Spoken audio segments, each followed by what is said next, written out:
10 లక్షలు అప్పు అయినాం సార్. ఇక అప్పు బాధ భరించలేక మా ఆయనే ఊరేసుకున్నాడు సార్. అప్పట్లో మా అత్త మామ కూడా దగ్గర చేయలేదు సార్. నన్ను మస్తు కష్టం అంటే మస్తు కష్టమైంది సార్. అప్పుడు కవులు చేస్తా అంటే పురుగు వచ్చి కొంచెం పెట్టుబడి ఎక్కువైంది. పెట్టిన పెట్టుబడి రాక ఇక అప్పులు అంతా కొంచెం మీద పడినట్టు అయిపోయి అప్పుల బాధకు చనిపోయింది సార్. 2 ఎకరాల కవులు తీసుకున్నది, అందులో కూడా కష్టం పడ్డాం.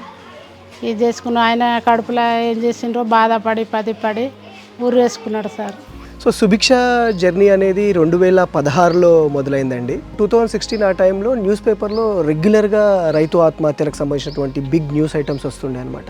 మేము కొంతమందిని చూసినాము, గర్భవతిగా ఉన్నప్పుడు హస్బెండ్ చనిపోయిండు, పెళ్ళై జస్ట్ ఒక 9 నెలలు 6 నెలలు, కొంతమంది ఇద్దరు చిన్న పిల్లలు ఉన్నవాళ్ళు, అండ్ కొన్ని చోట్ల అయితే భర్త చనిపోయిన తర్వాత తట్టుకోలేక భార్య కూడా చనిపోయి ఓన్లీ అమ్మమ్మ నాన్నమ్మలే ఆ ఇద్దరు చిన్న పిల్లల్ని పెంచడము. ఇది ఒక విషాదకరమైనటువంటి సిచ్యువేషన్ ఉంటుంది. అసలు ఈ సమస్య మీద మనం ఏమైనా వర్క్ చేయొచ్చా అని చెప్పి నాతో సంప్రదించినప్పుడు మేమందరము కలిసి ఈ సుభిక్ష అగ్రి ఫౌండేషన్ అనే ఒక కార్యక్రమం స్టార్ట్ చేసినాము. చాలామంది వాళ్ళకు ఒక 1 మంత్ కావాల్సినటువంటి గ్రాసరీ సపోర్ట్ చేయడము, లేకపోతే ఒక 5,000 10,000 మానిటరీగా సపోర్ట్ చేయడము, ఇట్లాంటివి ఏవో ఉంటుండే. మేము అబ్జర్వ్ చేసింది ఏంటి అని అంటే అవన్నీ టెంపరీ, ఒక 1 మంత్ 2 మంత్స్ 3 మంత్స్ వరకే ఆ సపోర్ట్ ఉంటుంది. వాళ్ళ కష్టాలు వాళ్ళకి మళ్ళీ స్టార్ట్ అవుతాయి ఆ తర్వాత. దానికి మేము ఒక సింపుల్ ఫ్రేమ్వర్క్ పెట్టుకున్నాం. ఆ ఫ్రేమ్వర్క్ ఏంటి అని అంటే ఆ మహిళకు సంబంధించినటువంటి ఇంట్రెస్ట్ ఏంటి, చుట్టుపక్కల ఉన్నటువంటి సపోర్ట్ సిస్టమ్ ఏంటి, వాళ్ళ అన్నదమ్ములు సపోర్ట్ చేయడము ఏంటి, ఇట్లా ఇవన్నీ చూసుకొని వాళ్ళనే ఒక 2-3 ఆప్షన్స్ అడుగుతాం, మీరు ఏం చేద్దాం అనుకుంటున్నారని. సో మేము వాళ్ళకు ఇచ్చేటటువంటి సపోర్ట్ ఎట్లా ఉంటుందంటే, ఒక మహిళ నాకు గేదె కావాలి అని అంటే, ఒక 50,000 వర్త్ గేదె ఉంది అని అంటే మా తరపు నుంచి మేము 70% నుంచి 80% సపోర్ట్ చేస్తాం. మా ఉద్దేశం ఏంటి అని అంటే ఆ మహిళ చేతి నుంచి కూడా కొద్ది డబ్బులు పెట్టుకుంటే ఓనర్షిప్ ఉంటుంది, ఇది నా గేదే అన్న ఓనర్షిప్. అప్పుడు దాన్ని జాగ్రత్తగా చూసుకొని ఇంకా దాన్ని పెంపొందించుకునే అవకాశం ఉంటుంది.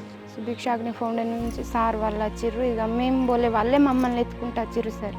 అయితే మరి ఏందమ్మా పరిస్థితి అంటే ఇట్లా సార్ అని చెప్తే, మరి ఆవుని ఇస్తాం చూసుకుంటావా అమ్మ అంటే, సరే సార్ చూసుకుంటా అని చెప్పినాం సార్. బయట పని పోను కదా సార్, నాకు ఏది తెలియదు కదా, ఏం చేసుకోవాలి సార్ అంటే, ఏ నీటిలోనే దుకాణం పెట్టుకుంటా అంటాం కదా అమ్మ, దుకాణం పెట్టుకో మేము పైసలు ఇద్దాం అంటే, సరే తీసారా అని నేను పైసలు ఇచ్చిర్రు, దుకాణం నడిపించుకుంటాను. నాకు సుభిక్ష అగ్రి ఫౌండేషన్ నుంచి కూడా 4 మేకలు ఇచ్చిర్రు. ఈ మహిళలందరికీ ఒక కామన్ స్పేస్ ఇవ్వాలి, ఎక్కడ వాళ్ళ సమస్యలు వాళ్ళు చెప్పుకొని ధైర్యంగా మాట్లాడగలరు అనేది. దానికోసం వన్స్ ఇన్ ఏ మంత్ మేము ఒక మీటింగ్ ఏర్పాటు చేస్తాం. దాంట్లో ఒకరి బాధలు ఒకరు షేర్ చేసుకొని, ఒకరు సక్సెస్ స్టోరీస్ ఉంటాయి, నేను ఇట్లా ఓవర్కమ్ చేసిన అని వాళ్ళు చెప్పుకోవడము, ఒకరికొకరు ధైర్యం ఇచ్చుకోవడము, అట్లా వాళ్ళు స్లోగా వాళ్ళకున్నటువంటి భయాల నుంచి ధైర్యం వైపు ప్రయాణం చేస్తారు. వాళ్ళు ఇనవే చెప్పాలి అని అంటే వాళ్ళకంటూ ఒక ఏజెన్సీ క్రియేట్ చేయడం అనమాట. ఫ్యూచర్లో ఇంకొక రైతు ఆత్మహత్య కుటుంబం ఏదైనా వచ్చినా మీరు భయపడకండి, మేము ఉన్నాము అని కమ్యూనిటీనే సపోర్ట్ ఇవ్వడం, మళ్ళీ సుభిక్ష రావాల్సిన అవసరం లేదు, అట్లాంటి ఒక సిస్టమ్ డెవలప్ చేయడం అనమాట. సో ఆ విధంగా మా సపోర్ట్ అనేది వాళ్ళకు వెళ్తుంది. మా స్లోగన్ ఇప్పుడు ఏంటి మా ఉమెన్స్కి అందరికీ అని అంటే, మహిళా రైతుల నుంచి మహిళా వ్యాపారవేత్తలు కావాలి అనేది చాలామంది ఎంతూజియాజం చూపిస్తున్నారు. And we hope many of them will success. సమక్ష నుంచి మాకు లాభమే ఉంది, నష్టం లేదు సార్. మాకు ఆ ఫౌండేషన్ మాకు ఎప్పటికీ ఉండాలని కూడా అనుకుంటుండే. నా పిల్లల చదువు కూడా, మా లాంటి పేదవాళ్ళకు కూడా ఇంకా సాయం చేస్తే కూడా మంచిదని కూడా అనుకుంటుండే సార్.